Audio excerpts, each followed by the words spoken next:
Welcome to the world of Pokemon Go! I'm Professor Willow, and I'm barely gonna tell you anything to help you in this game.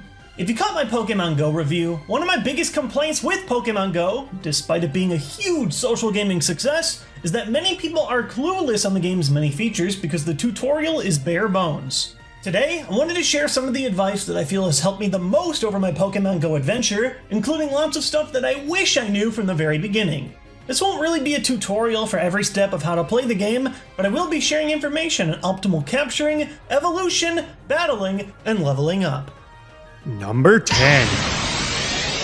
A lot of people have asked me with help understanding the capturing system, so here's what I've got. The green ring around a Pokemon shrinks over time. In theory, you want to throw your Pokeball into the ring when it's as small as possible, but in practice this is a lot harder than it sounds. Depending on the size of the ring, you can hit 3 different throw bonuses. Nice, which awards you with 10 XP, Great, which gives 50, and Excellent, which gives 100.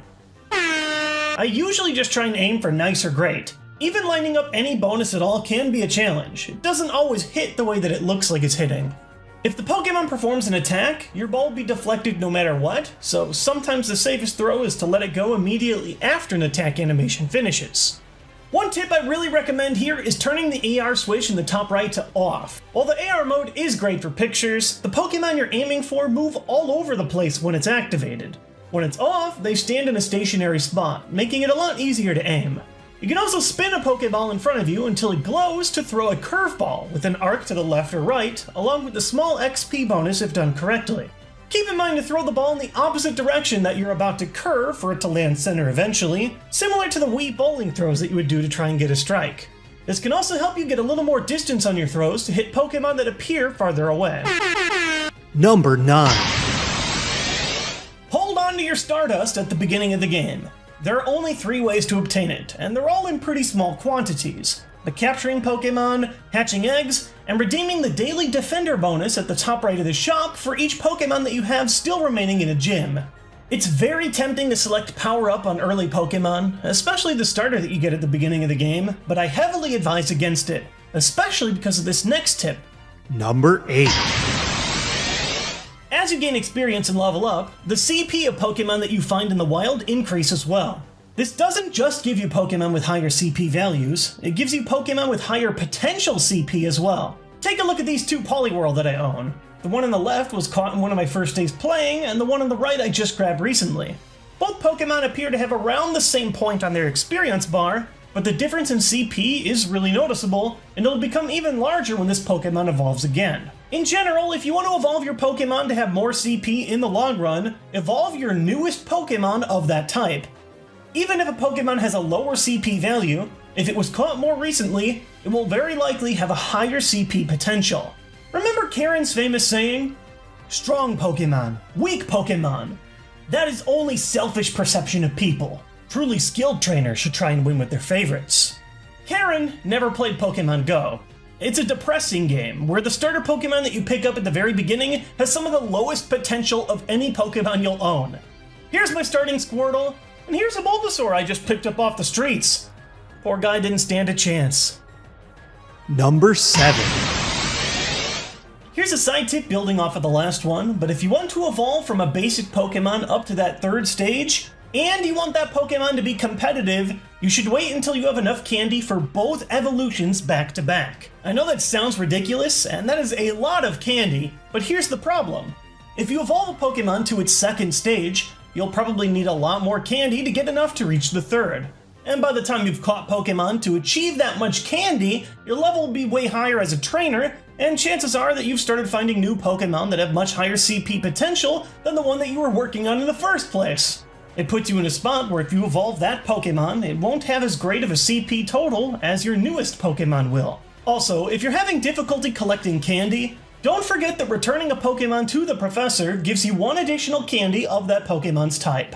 Goodbye, Pikachu! Sorry bro, really needed the candy! Let's move on to some gym battle tips. Number 6.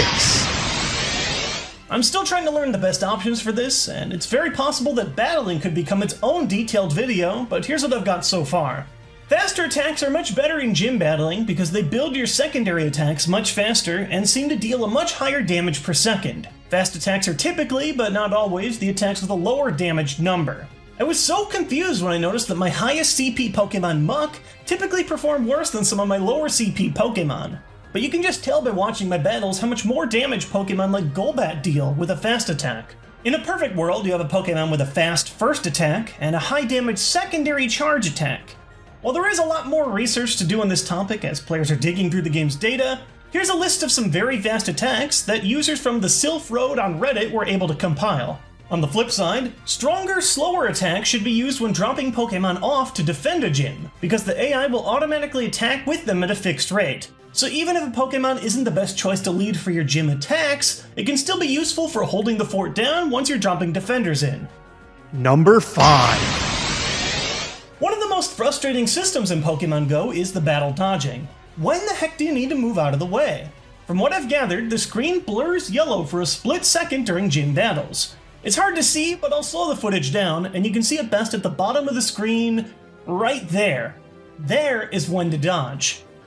The biggest trick here is that the blur doesn't always match the animations that you see, which is why you can be confused when trying to dodge and it isn't working.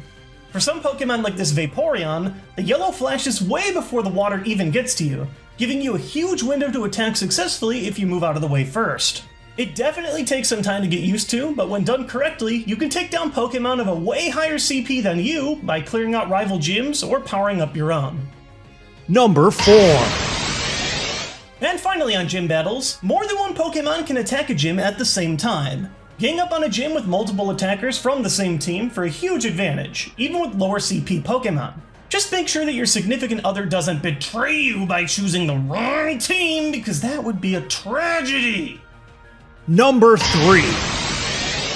A lot of players mention to me that they have a hard time stocking up on Pokeballs when they barely have any Pokespots nearby to replenish. But one thing a lot of people don't know is that Pokespots refresh every 5 or so minutes. So if you live where there are only a few spots but you want some more items, set up a picnic or a hangout with some friends to stock up at a single spot. I won't lie and say that this is as good as being in an area with a ton of spots already, but it's at least a workable solution to pile up on items. Number 2.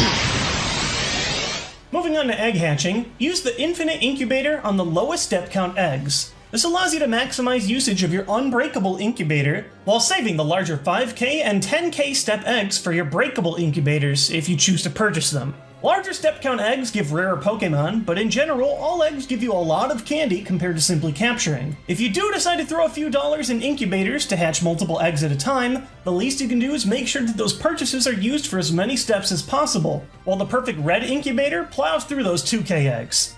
Number 1. And finally, arguably the best tip that I've seen so far is to save your evolutions and evolve as many times as possible in a small window of time using a single lucky egg. Evolving normally gives you 500 experience, so turning this into 1000 on a single lucky egg for every evolution is huge. If you abuse a single lucky egg by having a mass evolution party, you can earn multiple experience levels at once in a giant experience wave. The easiest way to hoard Pokemon for mass evolution parties comes with a surprising source: Pidgey, Caterpie, and Weedle. These normally pathetic Pokemon evolve faster than any other, needing just 12 candy to reach that second stage of evolution. While I recommend waiting to evolve as many Pokemon as possible all at once, these 3 are going to be by far the easiest way to do it. Once you have around 20 to 60 Pokemon ready to evolve, pop a single lucky egg and make as many evolutions as you can as fast as you can. While I didn't have a full batch ready for this video's footage, I evolved around 20 Pokemon during this example video, giving me enough experience to jump directly from level 17 to 18. If I was smarter and saved some easy evolutions for lucky eggs from the very beginning, I would probably be at a way higher level today. Lucky eggs are pretty rare if you don't buy them, so using the ones that you do own to their best potential is a great strategy to get more experience, which gets you more levels, which gets you more items, and also gets you the chance to run into stronger and stronger Pokemon. I want to take this time to thank today's sponsor, Loot Crate, for their help supporting this channel. They're helping us keep the show up and running, keep our editor Sunder happy, and helping me experiment with different solutions for recording Pokemon Go on the go. For less than $20 a month, Loot Crate sends you a box each month full of 4 to 8 items, which includes a bunch of officially licensed gear, clothes, collectibles, and exclusive Loot Crate only items from your favorite shows, movies, game franchises, and more. And each crate comes with an exclusive t-shirt that you can't find anywhere else. And while it certainly feels like the future right now, with people roaming the streets for digital creatures, this month's theme is futuristic. The upcoming crate will be backed with items from all sorts of pop culture predictions of science in the future, including Mega Man, Rick and Morty, Futurama, and Star Trek The Next Generation. If you're interested in this month's theme, you can sign up now at lootcrate.com/jwits and enter the code JWITS at checkout for 10% off any new Loot Crate subscription. You have until Tuesday, July 19th at 9 p.m. Pacific time to get this upcoming futuristic theme crate, but this code should work for any future months that drop as well. Huge thanks again to Loot Crate. They're our longest returning sponsor, and I've always had a ton of fun opening their new crates each month. Thanks for watching today's video. Pokemon Go has been a wild ride, and hopefully these tips help you on your new adventure. I'll catch you guys next time with more Nintendo content.